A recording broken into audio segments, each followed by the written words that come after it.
Hi everybody, Dan Illman here with some exciting news. DRF Formulator, the gold standard in past performance information, is now free, exclusively on DRF Bets. Join DRF Bets with the promo code WINNING, get a $250 first deposit match bonus, a $10 free bet, and free Formulator already uploaded to your account. Access Formulator's premium features, including sortable trainer stats, race replays, personalized trip notes, and lots more. Free Formulator, exclusively on DRF Bets.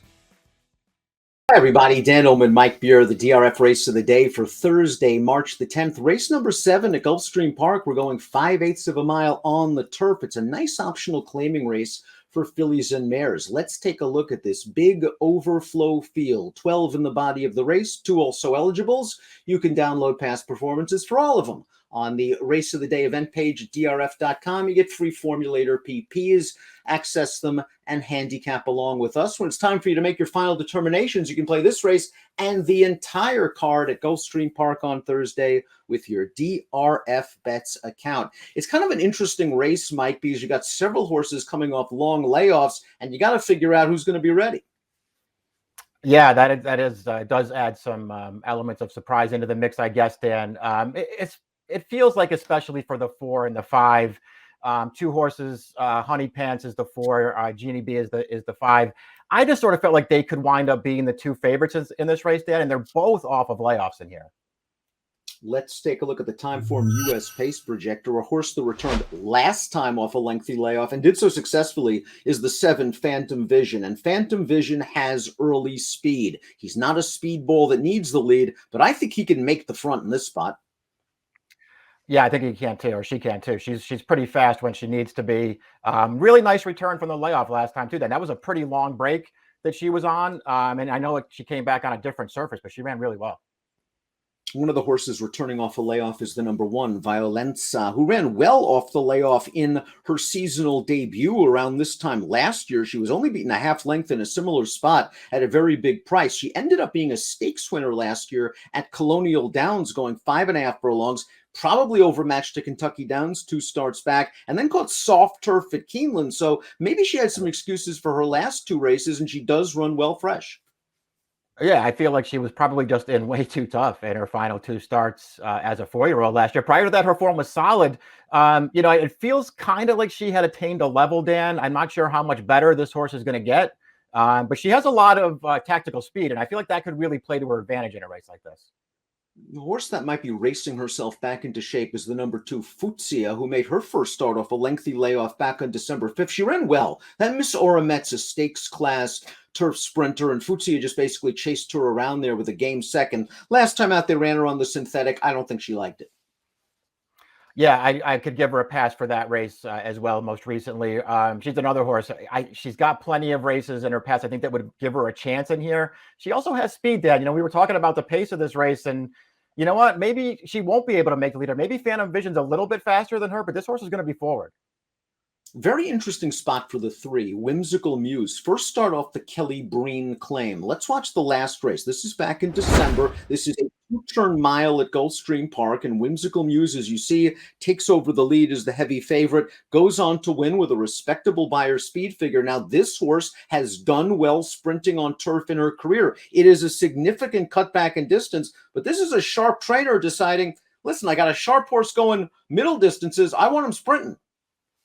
Yeah, it's interesting that he's cutting her back for this. I don't really know what to do with her. If you go back in her PPs, I mean, she won the first 3 turf starts of her career, Dan. 2 of those were sprints at 5.5 furlongs. So you know that she can do it. It's just been a while since they've tried races like this. And generally speaking, this is a really, really hard cutback to make on this surface. But this mare's shown that she can do it in the past. Both the 4 and the 5, Honey Pants and Genie B, they have the layoff question to answer, as Mike mentioned. They also might find 5 a little bit sharp for them. Honey Pants has done very well at 6 furlongs in her career at Belmont. It's a big different story, much different than 5/8 of a mile at Gulfstream Park. This horse has multiple stakes plays. She's coming off a layoff. She has faced good company, and you usually don't worry too much about layoffs when Clement's at the helm.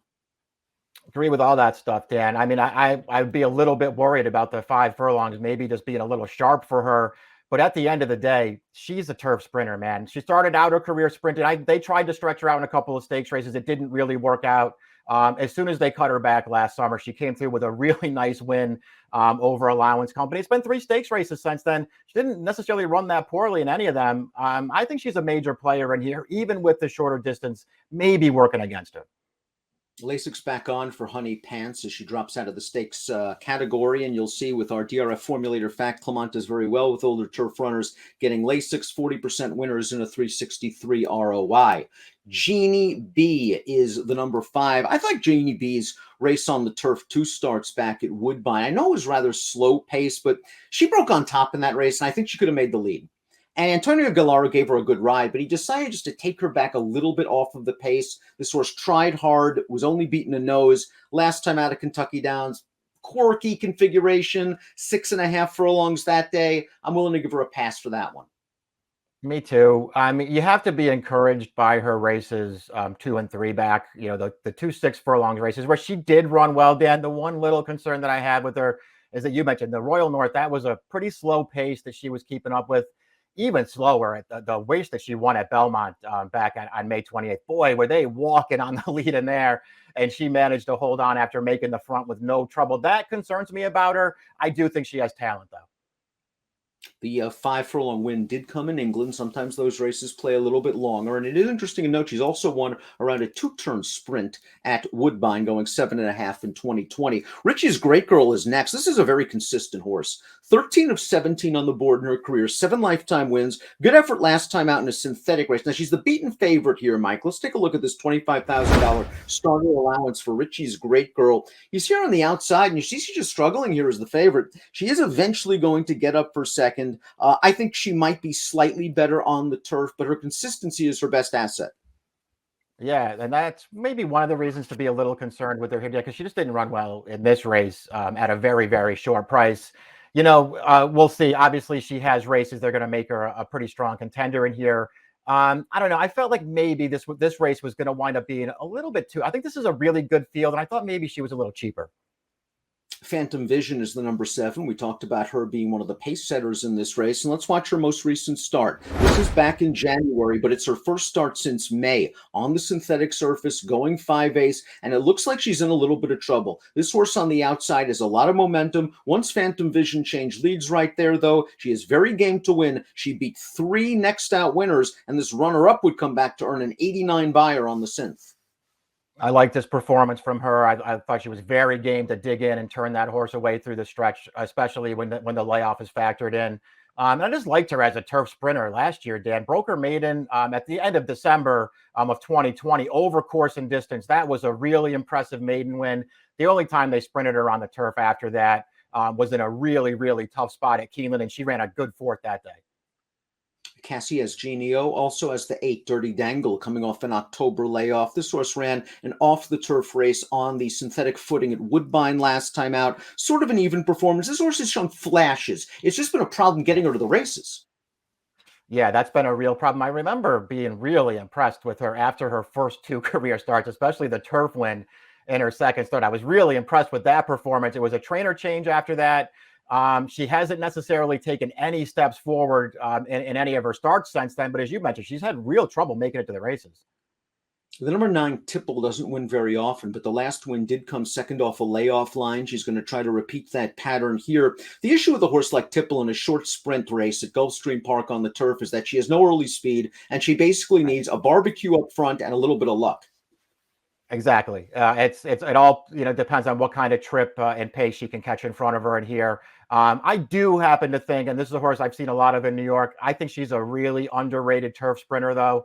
I think they're going to sit back and make one run, and at a big price, I'll use her underneath. Another horse making her first start of the year is the 10 Millennium Force, another one based at Woodbine for most of the year. This horse is good on turf. She's good on synthetic. She has more tactical speed than I think it appears on paper.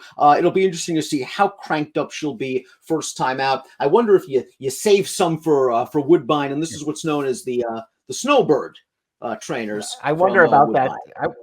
I wonder about that too. Her form got pretty good though for this trainer once he took over last summer. She did win the turf sprint at Woodbine going 5 in August, but boy, did she get a perfect trip that day, Dan. I think she might need another one of those to beat this field.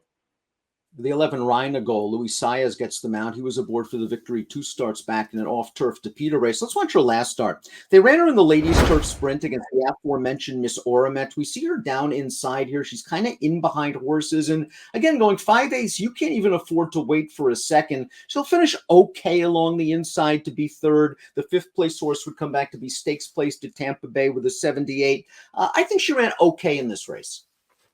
I do too. This was far from an ideal trip. I'm not suggesting that she was going to win with a better one, but that trip was not ideal. And she's overall, Dan, she's just been very consistent and she's improved a lot. You know, earlier on in her career, Phantom Vision really handled her very easily in that race in December of 2020. But this horse has gotten better since then. Lexinator, the 12, stakes placed on turf, stakes placed on synthetic, tough outside post position, going 5/8 of a mile on the turf. This horse does have a little bit of speed, but she's another making her first start off a lengthy layoff, and she's never won on turf. Yeah, exactly. But she's going to be a price in this race. And listen, I know she hasn't won on this surface, but her turf form earlier on in her career was not bad. And she was in some pretty tough races. Once they took her to DePita, I know she went, what she go 1 for 5 on that surface at the end of last year, but she didn't run poorly in any of those races either. Listen, I've seen way worse 30-1 shots in my life. Top pick time for the Thursday race of the day. It's a wide open field, and it's a field of horses that might wind up in stakes down the road if they keep improving. Phantom Vision still has some upside. She has speed, and she has the recency edge over several of these. She's coming out of a live race.